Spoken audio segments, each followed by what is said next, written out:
Hi, this is Kelly with Gia's Italian Kitchen. We are live with Annette from Beautiful Strength, and we are standing in front of her pink bus. So she is a nonprofit, born and raised in Iowa, right? I was, yes. Who just uses her passion of photography to find joy and resilience and celebrate really any sort of person, right? A person who is totally just all about themselves or is struggling with something. So her mission statement is up here behind us, but tell us your mission statement. Yeah. And tell us what this is all about. Absolutely. So the mission statement of the nonprofit is celebrating the resilience of the human spirit through the power of conversation and photography. Obviously, I wanted photography to be kind of the last word because that's what makes us a different nonprofit, but we never really get to know somebody until we have conversations with them. So what we see on the outside isn't always what's on the inside, but if we have a conversation with people, we can realize that people are way more alike than we are different, and we're all struggling with something or struggling with and we also all have joy too. So we're all happy, sad, everything. And just the more that you have conversations, the more that you can spread kindness, the more you can be accepting, diversity, acceptance, all those things. So we're just trying to make sure that everybody has a chance to be seen, heard, valued, and loved. And it just seems so simple. And it really is a simple concept when you break it down. It's a simple concept, but it took you a while to get to this point, right? So tell us a little bit about your journey and how this came to fruition. Yeah, it actually started as one photo. I've done photography for years. Right. And in 2018, I wanted to do a photo shoot of myself where I was just like, you know what, I accept myself how I am. And that's really hard to do, but something in your 30s, like you get to that point where you're just like, okay, like this is who I am, I'm not changing. And it becomes more about your own inner self versus kind of making other people happy. And by all means, I'm 42 now and I do not have it all together, but I'm a little bit closer. But anyway, the bus project, the actual nonprofit started in 2018. I bought the bus in 2019 and I built it out in 2020 with the help of a lot of people. And then I went on the road. I moved in full time. I do actually live in it too. Okay. So it is my photo studio, my home, everything all in one, and it goes everywhere. It's my only vehicle, so if I have to go get groceries, really? Oh, funny. This is the only thing that I drive. Okay. Unless Harley Davidson wants to supply me with a bike, then I'll have that. But no, it's just, I mean, it is a almost 4-year in the making nonprofit. Mostly just me. I've had a lot of help. My family's here with me today. I've had over 50 people probably either paint or take a screw off or do whatever to the bus. But and what a perfect time during the pandemic to say, hey, if you're bored, come help me fix my bus up. This is quarantine right here. So, and had I not had that, I might not have had the time to build it out. That's and true. it 100% would not look like how it does because I had people, one guy was supposed to be in China and another guy was supposed to be I can't remember where else he was supposed to be, but obviously not traveling. So I had a lot of help, and it is beautiful. It's beautiful and impressive. So the second video that we will post the link to here, we're going to go inside the bus, and she's going to share a little bit more about some of her programs, and you'll see where the magic happens on the inside of the bus. But tell us a little bit about how do you find people? Like, how do they find you? Yeah, the very first shoot, so I'm very lucky, I'm a fairly outgoing person, but I've done photography, I was doing bartending and serving, I worked for Apple, I worked for Bose, I worked for a lot of big companies, but I'm constantly around people too. So when I did the very first post for this first shoot, I just kind of put a broad thing out there that said, hey, I want to do this shoot, anybody want to do it? And I had an overwhelming amount that I couldn't even get to. And the very first shoot had 45 people at it. Wow. And then it branched, like somebody brought me to their gym, and then somebody brought me to their spray tan, and then somebody brought me to like all these things. And so it just kind of had this ripple effect. I call it like the Tupperware party of like 2018-19, but it was photography.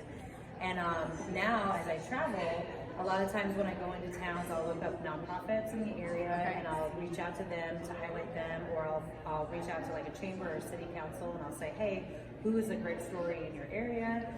Sometimes I just pull up next to a park or a beach and I just sit there. I go to let's say national parks. I've been in parking lots of like Old Faithful. I photograph people there. And people just find the pink bus and they say, hey, what's going on? Yeah, you can't tell that it has sparkle in the paint right now, but it actually is very early when the sun hits it. Yeah. But it's a big conversation. I'm like, I know people get really cool, like here's my kid and here's my dog. I'm like, and here's my bus. Like I photograph it, like people just love it, and it's like little kids see it and they like it, adults see it, they like it. It's like the coolest thing. and like even some days I wake up and I'm like, I can't believe that this is mine. Like it's still kind of unreal, but it happens because other people like come and participate, or they are part of it. And if it was just about me, it wouldn't be fun at all. It wouldn't be this connector. It would just be like, oh, it's me. It's a photo of you traveling. But because it keeps involving other people. I mean, this is a community-built bus, and it is. I hope that it's being used that way. So when someone does a shoot with you, what is your goal for that person? When they from when they come in, you know, you've talked about how they are transformed from when they leave the bus. Yeah. So what is your goal for each person?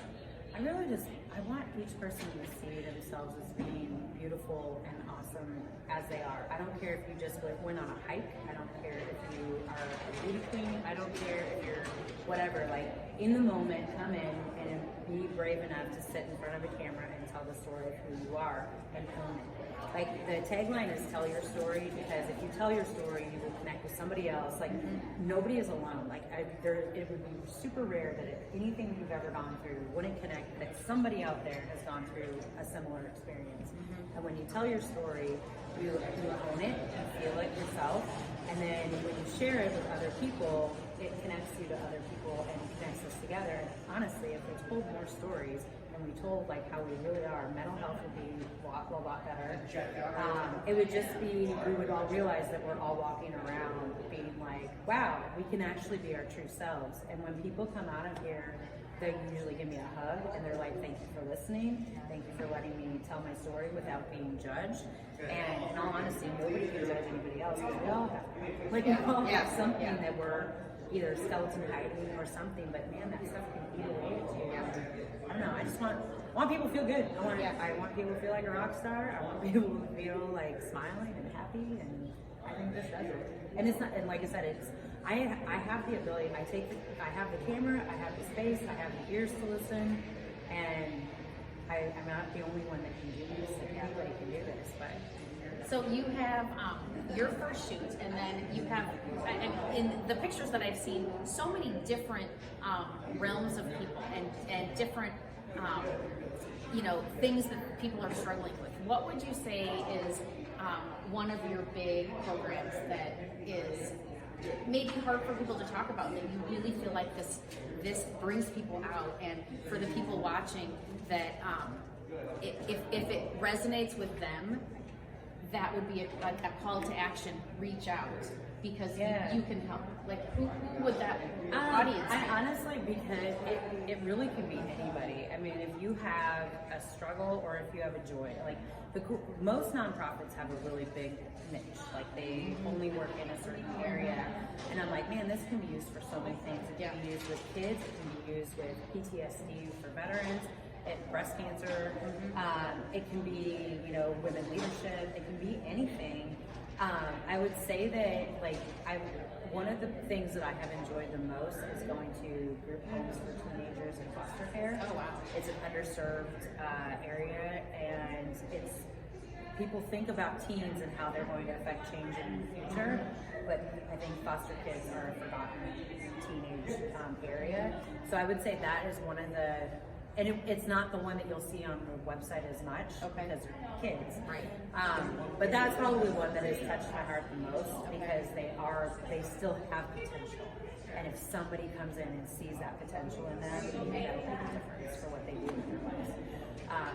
And I think a lot of teenage kids, or even, I don't know, is that a hard question? Because it's like, it's everybody. We're gonna post all of her contact information and her Facebook and her website in this post, so that you can jump to there and see some of the amazing photography that she has taken. But if someone wanted to get involved, someone wanted to help, I know there's a donate button in her website. Yes. And remember, if you do donate, most of your employers will match the charitable contribution. So grab her, make sure you get a receipt and turn those in. She is a nonprofit 501c3, so that she can get that free cash for her gas money, right? Yeah, that's mostly where it goes. But in addition to the donations, if someone else wanted to get involved, How could they get involved? Oh, see, someone's sitting in the bus.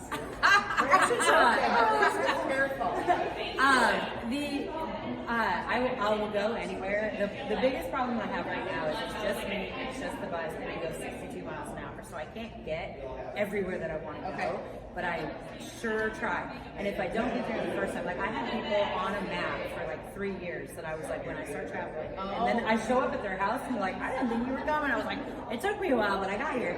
But the biggest thing too is to follow along on the social media things, because I always post like where I'm going, or if I have an event, I do a bus stop. And sometimes it's individuals, sometimes like if for corporations or like it's really hard for me to be like, oh, I can travel from one state to another to get a story without gas money. Like gas is sure, gas.